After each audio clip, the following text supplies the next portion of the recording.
Dans cet exercice, on nous demande de vérifier si ces tableaux de nombres représentent une situation de proportionnalité. Pour que un tableau de nombres comme celui-ci représente une situation de proportionnalité, il faut que on puisse passer de la première ligne à la deuxième en multipliant toujours par le même nombre. Alors on va essayer avec la première colonne. Donc si on regarde ici, pour passer de 5 à moins 25, eh bien, il faudra multiplier par moins 5. Donc, pour que ce soit une situation de proportionnalité, il faudrait que l'on puisse multiplier par moins 5 chaque nombre de la première ligne et que ça nous donne le correspondant dans la deuxième ligne. Alors, on va vérifier si cela fonctionne. Alors, moins 2 fois moins 5, ça fait donc plus 10, c'est correct. Maintenant, si on fait 13 fois moins 5, ça devrait donner moins 65. 13 fois moins 5, ça fait moins 65. Donc ici, ce n'est pas correct. 6,5 fois moins 5, ça devrait donner moins 32,5. Donc ce n'est pas correct non plus. Donc on voit que la situation ici n'est pas une situation de proportionnalité, puisque les deux premières colonnes, il faut multiplier par moins 5, alors que dans les deux dernières colonnes, il faut multiplier par plus 5. Passons au deuxième tableau. Le deuxième tableau, on va faire la même chose. On va regarder pour la première colonne. Pour la première colonne, on voit que pour passer de 2 à 18, il faut multiplier par 9. Donc on va vérifier pour chacune des colonnes si, en multipliant par 9, on obtient le nombre de la deuxième ligne. Donc commençons par la deuxième. Moins 30 fois 9, alors on ne s'occupe pas des signes, on fait 30 fois 9, 3 fois 9, 27, donc 270. Il y a bien un signe moins, un signe plus, ça fait bien moins 270, c'est correct. Moins 12 fois 9, 12 fois 9, 12 fois 9, pardon, 180. Avec un signe moins, ça fait donc...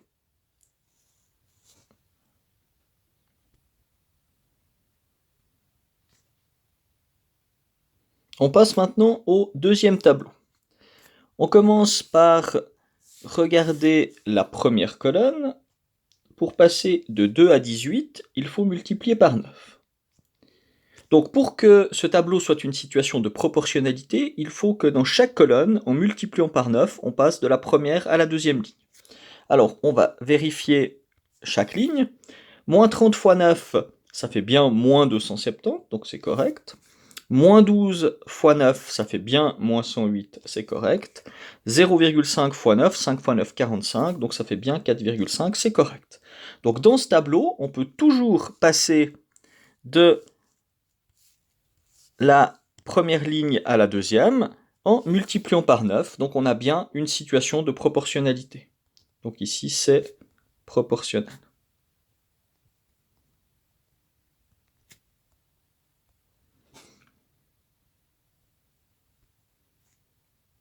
Passons à l'exercice FA19. À la question A, on nous dit que 7 bandes dessinées coûtent 101 francs 50 et on nous demande comment faire pour calculer le prix de n'importe quel nombre de bandes dessinées. Donc premièrement, ce qu'on va faire, on va calculer le prix d'une bande dessinée. Donc si 7 bandes dessinées coûtent 101 francs 50, pour trouver le prix de une bande dessinée, eh bien, on va devoir faire 101 francs 50 divisé par 7. Vous pouvez utiliser la calculatrice pour faire ce genre de calcul dans ce chapitre. On obtient 14 francs 50. Donc voilà le prix d'une bande dessinée. Et maintenant, si on veut trouver le prix de n'importe quel nombre de bandes dessinées, il suffit de multiplier le nombre de bandes dessinées qu'on veut acheter par 14 francs 50. Donc on va faire n fois 14,50 pour trouver le prix de n bandes dessinées. Donc c'est-à-dire, si je veux 10 bandes dessinées, je ferai 14,50 fois 10, etc. Donc ça, c'est pour le prix de n bandes dessinées. Donc je multiplie simplement le nombre de bandes dessinées par 14 francs 50. À la question B, on nous dit qu'à 8 heures, il faisait 12 degrés, qu'à 10 heures, il faisait 15 degrés, et on nous demande d'en déduire quelle température il va faire à 12 heures.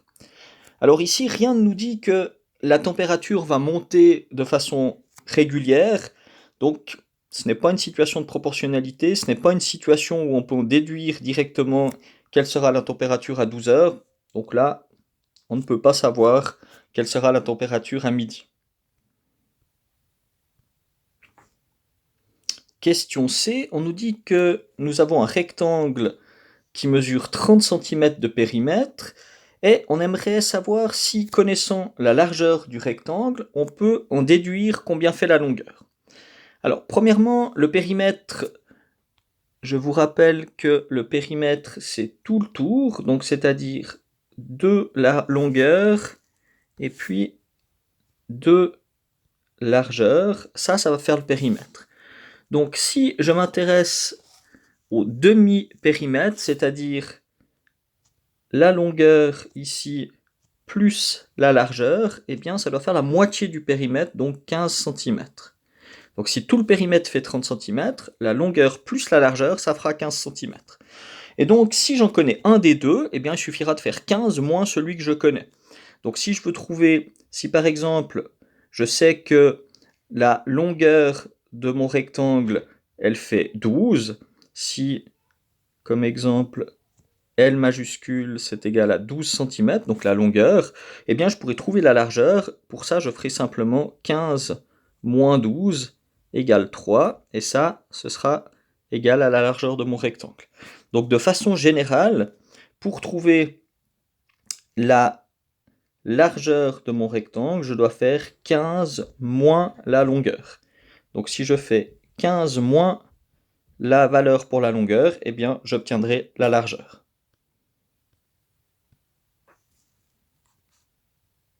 Au point D, on nous dit que Martine prépare une boisson où elle mélange 3 verres de sirop avec 4 litres d'eau. On aimerait savoir, si on connaît le nombre de litres d'eau, combien de verres de sirop on va devoir utiliser. Donc pour ça, on va essayer de chercher pour 1 litre d'eau, quelle quantité de sirop il faut. Donc pour ça, on va diviser par 4 de chaque côté. Donc 4 litres divisé par 4, ça donne bien 1 litre. Et ici, 3 verres de sirop divisé par 4. Donc si on fait en fraction 3 sur 4, il nous faudra 3 quarts d'un verre de sirop pour correspondre à 1 litre d'eau. Et donc maintenant, si on a n'importe quelle quantité de litres d'eau, eh bien on va simplement multiplier par 3 quarts pour trouver le nombre de verres de sirop. Donc prenons un exemple. Si j'ai maintenant par exemple 16 litres d'eau, eh bien, comment je fais pour trouver le nombre de verres de sirop? Eh bien, je multiplie à partir de 1 litre d'eau par 16, donc ici aussi. Donc si je fais 3 quarts fois 16, je peux simplifier la fraction 16 et 4, il reste 4 en haut, ça fera donc 12 verres de sirop. Donc, si on connaît le nombre de litres d'eau que j'appellerai n litres d'eau, eh bien, on doit faire 3 quarts fois n pour avoir le nombre de verres de sirop qui correspondent.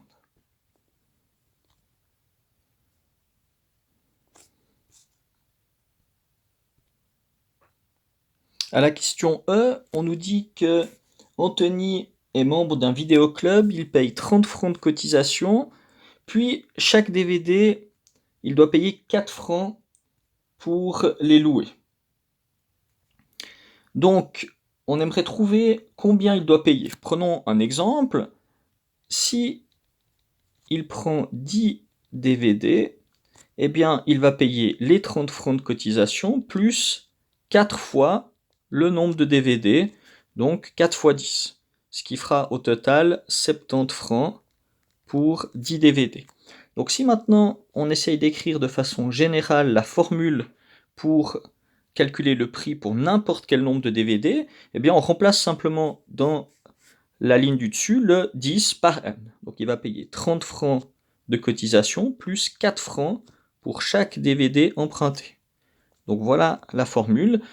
30 francs plus 4 fois, c'est-à-dire les 4 francs, le nombre de DVD. À la question F, on a un rectangle de 72 cm² et on nous demande comment est-ce qu'on peut calculer la largeur si on connaît la longueur du rectangle.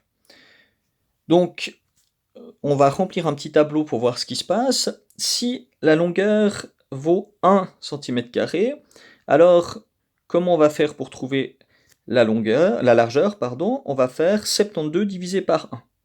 donc la largeur vaudrait 72. Si la longueur vaut 2, on va faire 72 divisé par 2. Si ça vaut 3, on va faire 72 divisé par 3. Si ça vaut 4, on va faire 72 divisé par 4, etc. Donc pour trouver la largeur, si on connaît la longueur, on doit faire 72 divisé par la largeur, puisque dans l'autre sens, pour calculer l'aire d'un rectangle, on doit multiplier longueur fois largeur. Donc ici, si on divise 72 par le côté connu, eh bien, ça nous donnera forcément le deuxième côté. Alors, parmi toutes ces questions, quelles sont lesquelles qui décrivent une situation de proportionnalité? Alors, la A, donc est-ce que on a une situation de proportionnalité? Alors pour la A, oui, puisque il suffit de multiplier par le nombre de bandes dessinées le prix d'une seule. La B, non, puisqu'on ne peut pas déduire la température à 12 heures. La D, oui, il suffit de multiplier le nombre de litres par 3/4 pour trouver le nombre de verres de sirop. Pardon, j'ai oublié la C. La C,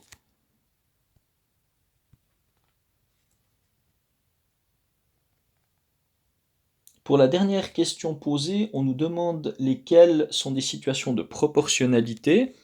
Eh bien, nous avons donc la A et la question D qui sont des situations de proportionnalité. Donc, A et D sont des situations de proportionnalité.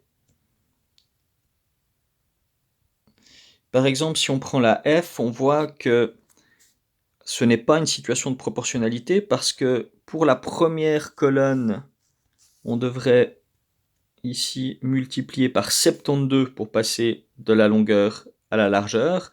Et pour la deuxième, 2 à 36, c'est seulement x 18, donc on voit bien qu'on n'a pas la même multiplication à faire dans chaque colonne.